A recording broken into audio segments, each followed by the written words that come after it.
Di balik gemerlap pangkat dan seragam kebesaran yang identik dengan pengayom masyarakat, tersembunyi cerita kelam tentang sejumlah jenderal polisi yang harus berhadapan dengan hukum karena pelanggaran berat. Dari skandal narkoba yang mencoreng nama institusi, manipulasi red notice untuk melindungi buronan, hingga kasus pembunuhan keji yang mengguncang publik. Nama-nama besar ini jatuh dari puncak kekuasaan dengan cara yang begitu tragis. Irjen Teddy Minahasa. Irjen Teddy Minahasa yang pernah dikenal sebagai salah satu perwira terbaik di Polri, kini hanya menjadi bayang kelam dari masa lalunya. Karir cemerlangnya berakhir pada Oktober 2022 saat ia ditangkap karena terlibat dalam jaringan peredaran narkoba.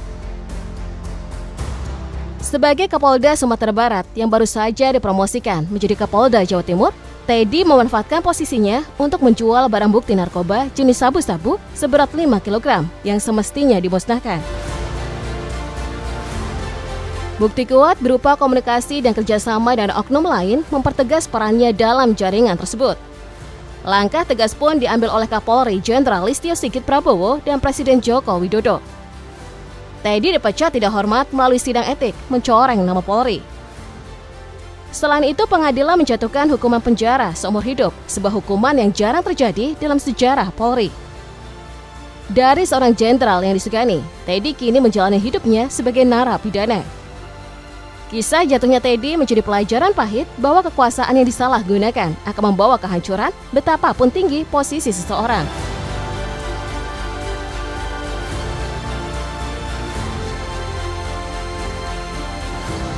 Irjen Verdi Sambo. Di tahun yang sama, publik dikejutkan oleh kejatuhan Irjen Verdi Sambo. Sebagai Kepala Divisi Propam Polri, ia pernah menjadi simbol pengawasan dan integritas. Namun semuanya berubah setelah ia menjadi dalang pembunuhan ajudannya sendiri, Brigadir Nofriansah Yosua Huta Barat pada Juli 2022. Kejadian tragis ini berlangsung di rumah dinasnya di Kompleks Duren 3, Jakarta Selatan. Verdi awalnya mengarang skenario tembak-menembak antara Brigadir Yosua dan ajudan lain Richard Eliezer untuk menutupi aksinya. Namun bukti-bukti seperti rekaman CCTV yang dihapus dan otopsi ulang mengungkap kebohongannya. Dalam sidang etik, Verdi dipecat dengan tidak hormat, sementara pengadilan awalnya menjatuhkan hukuman mati yang kemudian dikurangi menjadi penjara seumur hidup. Langkah ini diambil untuk menunjukkan keseriusan pemerintah dalam menegakkan hukum meski dihadapkan pada pro dan kontra. Kasus Verdi Sambo mencoreng citra Polri semakin diperburuk oleh dugaan keterlibatannya dalam jaringan konsorsium 303 bisnis gelap perjudian. Tragedi Duren 3 menjadi simbol kehancuran institusi akibat arogansi dan penyalahgunaan wewenang. Reformasi besar-besaran di tubuh Polri menjadi kebutuhan mendesak untuk mencegah terulangnya kejadian serupa.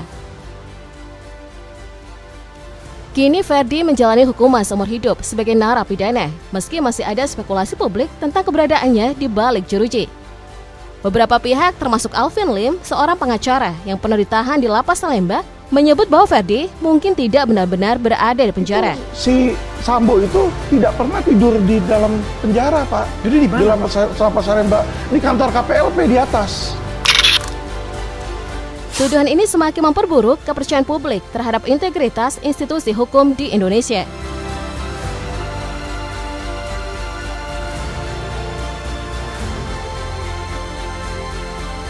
Irjen Napoleon Bonaparte. Kurang lebih 2 tahun sebelum kasus Irjen Teddy Minahasa dan Irjen Verdi Sambo terungkap, Indonesia juga pernah digegerkan dengan skandal jenderal polisi Irjen Napoleon Bonaparte. Irjen Napoleon Bonaparte yang pernah menjabat sebagai Kepala Divisi Hubungan Internasional Polri menjadi pusat perhatian nasional ketika ia terbukti menerima suap sebesar 6 miliar rupiah. Uang yang diterima dari Joko Chandra, buronan kasus korupsi Bank Bali, merupakan uang suapan agar Irjen Napoleon Bonaparte menghapus red notice Joko Chandra dari sistem Interpol. Kasus ini terungkap pada tahun 2020 yang lalu saat berbagai bukti, termasuk aliran dana dan dokumen transaksi, mengaitkan Napoleon dengan skandal yang mengguncang institusi Polri. Hal ini membuat Bonaparte menjadi salah satu contoh kasus yang mencerminkan penyalahgunaan kekuasaan yang mencoreng nama besar kepolisian. Namun keputusan terhadap Irjen Napoleon dianggap janggal. Kenapa? Irjen Napoleon dijatuhi hukuman 4 tahun penjara oleh pengadilan. Namun hasil sidang etik, ia tidak dipecat sebagai polisi. Namun skandal Napoleon tidak berhenti sampai di situ. Saat menjalani hukumannya di penjara, ia juga terlibat dalam kasus penganiayaan terhadap tahanan lain Muhammad Kece yang dituduh melakukan penistaan agama. Perbuatan itu semakin memperburuk citra Napoleon di mata publik, memperlihatkan bagaimana penyalahgunaan kekuasaan tidak hanya menghancurkan karirnya, tetapi juga melukai kepercayaan masyarakat terhadap penegak hukum.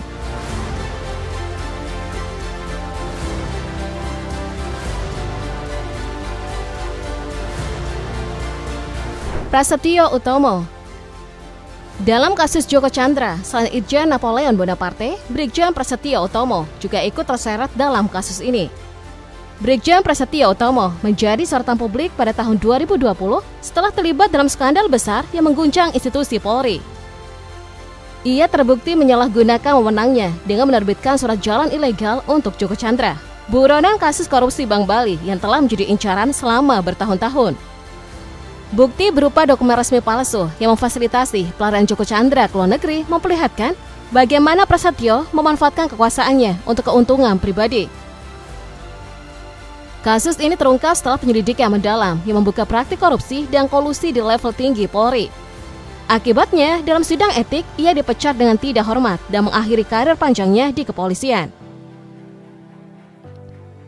Selain itu, pengadilan juga menjatuhkan hukuman penjara selama 2 tahun 5 bulan kepada Prasetyo atas perbuatannya.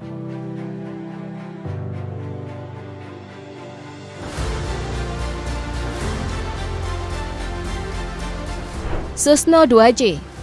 Seolah tak ada habisnya, jenderal pecatan yang akan kita bahas selanjutnya adalah Susno Duaji. Susno Duaji, mantan Kabareskrim Polri yang sempat menjadi pusat perhatian publik karena keberaniannya dalam membongkar kasus besar seperti skandal Gayus Tambunan dan mafia pajak. Namun nama Susno Duaji yang dulu dielulukan sebagai simbol keberanian itu justru berakhir dengan kontroversi. Pada Maret 2011, ia terbukti bersalah karena menerima uang sogokan sebesar 500 juta rupiah untuk mempercepat penyidikan kasus yang menyangkut PT Salmah Arwana.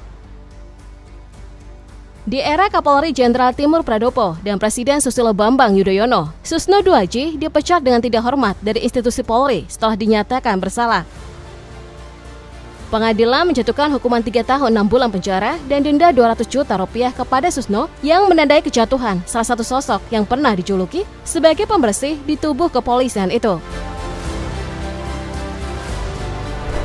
Kasus-kasus yang melibatkan para jenderal polisi yang tersandung penyalahgunaan kekuasaan ini menyisakan ironi yang mendalam. Di balik pangkat tinggi dan sumpah pengabdian kepada negara, integritas seharusnya menjadi landasan utama.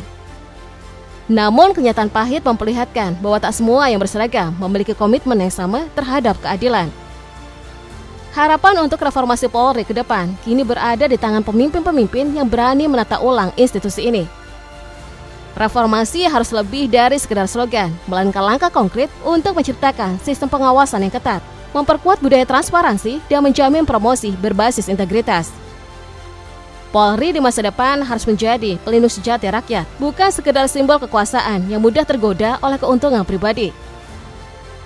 Ini bukan hanya demi memulihkan kepercayaan masyarakat, tetapi juga demi mewujudkan institusi kepolisian yang benar-benar mampu menjaga keadilan dan keamanan negara.